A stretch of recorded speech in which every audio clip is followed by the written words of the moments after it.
ہندی میں اس کو جل کہتے ہیں. تو یہ الگ الگ زبانوں میں ایک ہی چیز کے الگ الگ نام ہیں. حضرت آدم کو ساری چیزوں کا علم تھا اور ساری چیزوں کے جو نام ہیں ان سارے ناموں کا علم تھا حضرت آدم علیہ الصلوۃ والتسلیم کو. اور پھر وہ حدیث شریف یاد کیجئے کہ نبی فرماتے ہیں انما انا قاسم واللہ یعطی، میں ہی بانٹتا ہوں اور اللہ عطا فرماتا ہے. جس کو جو ملا ہے نبی کے دستے پاک سے ملا ہے، جو مل رہا ہے نبی کے دستے پاک سے مل رہا ہے، اور قیامت تک جو ملے گا نبی کے دستے پاک ہی سے ملے گا. ہر چیز کا دینے والا اللہ اور ہر چیز کے بانٹنے والے محمد رسول اللہ. تو حضرت آدم کو جب ساری چیزوں کے نام معلوم ہیں تو پھر میرے نبی کو کیوں نہیں معلوم؟ ہر نبی کو الگ الگ معجزہ دے کر کے بھیجا گیا. ہر نبی کے اندر جو الگ الگ صفتیں تھی، الگ الگ معجزے تھے، میرے نبی ان ساری چیزوں اور ان سارے معجزوں کے مجموعہ بن کر کے دنیا میں تشریف لائے. حسن یوسف دم عیسیٰ ید بیضا داری آنچ خوباں ہما دارن تو تنہا داری. یا رسول اللہ، جو انبیاء الگ الگ خوبیاں رکھتے تھے، آپ تنہا وہ ساری خوبیوں کے مالک ہیں. بلکہ حقیقت تو یہ ہے کہ جس نبی کو جو بھی ملا ہے میرے نبی کے صدقے میں ملا ہے.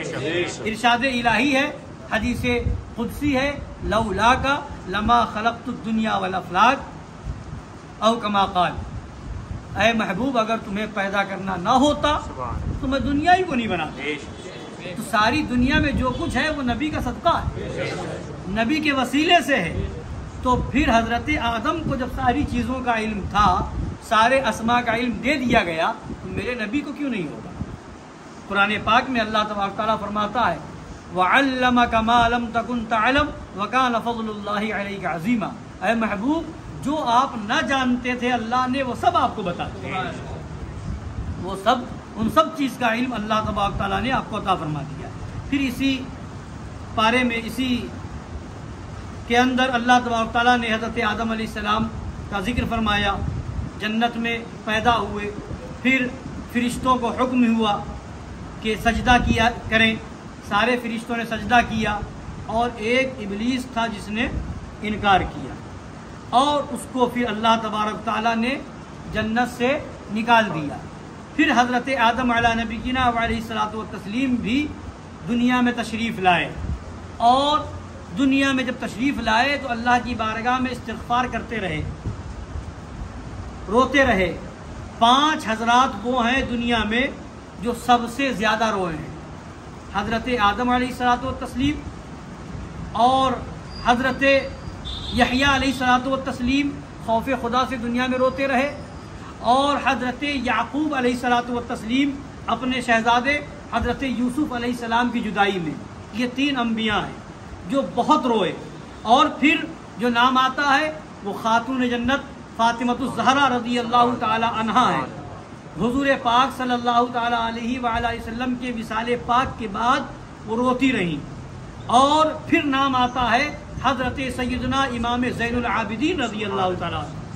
وہ کربلا شریف کے بعد پوری زندگی روتے رہے، پوری زندگی روئے. تو یہ 5 حضرات وہ ہیں جو دنیا میں سب سے زیادہ روئے. تو حضرت آدم علیہ السلام جب دنیا میں تشریف لائے، روتے رہے، استغفار کرتے رہے، خدا کی بارگاہ میں توبہ کرتے رہے. بہت سالوں کے بعد اب آیت کریمہ سنیے. فَتَلَقَّى آدَمُ مِن رَبِّهِ كَلِمَاتٍ فَتَابَ عَلَيْهِ إِنَّهُ هُوَ التَّوَّابُ الرَّحِيمُ. پھر سیکھ لیے آدم نے اپنے رب سے کچھ کلمے، تو اللہ نے اس کی توبہ قبول کی. بے شک وہی ہے بہت توبہ قبول کرنے والا مہربان. تو یہ جو فرمایا، تو پھر سیکھ لیے آدم علیہ السلام نے اپنے رب سے کچھ کلمے سیکھ لیے. یعنی سکھانے والا اللہ ہے، سکھایا اللہ نے. وہ کون سے کلمے تھے کہ جب وہ کلمے سیکھ لیے اور اس کو کہہ کر کے اس کا وسیلہ دے کر کے دعا کی تو توبہ قبول ہوئی. تو وہ کیا تھا؟ مفسرین کرام فرماتے ہیں وہ کیا تھا کہ حضرت آدم علیہ السلام کے خیال مبارک میں آیا، ذہن میں آیا کہ جب میں نے جنت میں عرش کی ساق عرش پر جب میں نے دیکھا تھا تو لا الہ الا اللہ کے ساتھ محمد رسول اللہ تھا. سبحان اللہ. اللہ تبارک تعالیٰ کے نام پاک کے ساتھ حضور کا نام پاک تھا. تو وہ حضرت آدم علیہ السلام نے اسی نام کا وسیلہ دے کر کے دعا کی تو توبہ قبول ہوئی. دعا کی تو توبہ قبول ہوئی. اب اللہ تبارک تعالیٰ نے فرمایا اے آدم، حالانکہ سکھانے والا اللہ، یاد دلانے والا اللہ، مگر پھر بھی آدم علیہ السلام سے اللہ پوچھتا اے آدم تمہیں اس نام کا علم کیسے ہوا؟ تو حضرت آدم علیہ الصلوۃ والتسلیم عرض کرتے مولا جب میں جنت میں تھا تو تیرے نام کے ساتھ میں نے اسی نام کو دیکھا تھا، تو میں نے جان لیا تھا کہ تیری بارگاہ میں سب سے زیادہ محبوب اگر کوئی ذات ہے تو وہ یہی ہے. سبحان اللہ. سبحان اللہ. سب سے زیادہ محبوب اگر کوئی ذات ہے تو وہ یہی ذات ہے. اس لیے میں نے اس وسیلے سے دعا کی ہے. اللہ تبارک تعالیٰ کی بارگاہ سے جواب آتا ہے اے آدم علیہ السلام تم نے صرف اپنے لیے دعا کی، میں نے تمہاری توبہ قبول کر لی. اگر اس نام کے وسیلے سے پوری دنیا کی بخشش چاہتے تو میں سب کو معاف کر دیتا، میں سب کی بخشش کر دیتا. وہ جو نہ تھے تو کچھ نہ تھا، وہ جو نہ ہو تو کچھ نہ ہو، جان ہے وہ جہان کی، جان ہے تو جہان ہے. سبحان اللہ. سبحان اللہ. ہم ہیں ان کے وہ ہیں تیرے تو ہوئے ہم تیرے، اس سے بڑھ کر تیری سمت اور وسیلہ کیا ہے. تو حضرت آدم علیہ السلام کو جو سجدے کا حکم ہوا تھا تو کس بنیاد پر؟